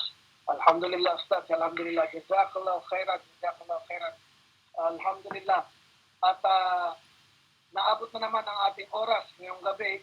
At walang nasayang na minuto. Masya Allah. Napakaganda po ng lecture ni Ustaz. At abangan natin kung ano yung mga gagawin ng organizers na katulad ng request ni Ustaz, na magpapalit sila ng topic. Yung Topic, topic. yung chat group natin, meron nang naglagay doon na may PDF. Baka tignan nyo kung ito ba ay yung magiging lecture natin, inshallah. At Ustaz, jazakallahu khairan sa lahat, sa inyo, sa lahat na nakikinig, at i-recap ko lang at tatapusin na natin dito ang ating webinar sa gabi ito. Masya Allah. So ang nabanggit ni Ustaz kanina na hindi magiging ganap ang ating pananampalataya hanggang hindi natin mahal ang Rasul sallallahu alaihi wasallam ng higit pa sa lahat. Masya Allah. Subhanallah. At napaalala tayo, inshallah ni Ustaz, na gawin natin, buhayin natin ang sunnah ng siwak. Subhanallah. At yung pag-iinom natin ng kanang kamay at 3 beses, wag itutongga ng 1 beses lamang. At lagi natin tatanungin ang sarili hanggang saan o gaano natin kamahal ang Rasul sallallahu alaihi wasallam. At sabi ni Ustad sa atin na walang sense kung hindi natin sinasabuhay ang lahat ng pinag-aaralan natin dito o yung mga natutunan. Walang sense ang ating pag-aaral na ito kung hindi natin isinasabuhay, mashallah. So, lagi natin titignan ang Islam kay Rasul sallallahu alaihi wasallam, sa Rasul sallallahu alaihi wasallam, at tulad ng sinabi ni Ustad kanina, ay aking inuulit lamang para ma-remind at mas lalo pang itong didikit sa ating mga alaala. Huwag natin tignan ang mga nagsasalita, pagkus tignan natin kung ano ang sinasabi nila. So, dapat ang Muslim ay marunong makitungo. Jazakallahu khairan sa lahat. Jazakallahu khairan. Alhamdulillah. Nagpapasalamat tayo kay Allah subhanahu wa ta'ala at naway mapabilang tayo sa mga papasok ng Jannah at mapabilang tayo sa silong sa araw ng paghuhukom na sila ay nagkakilala lamang alang-alang kay Allah at maghihiwalay sa alang-alang kay Allah. So, assalamu Allahu Akbar.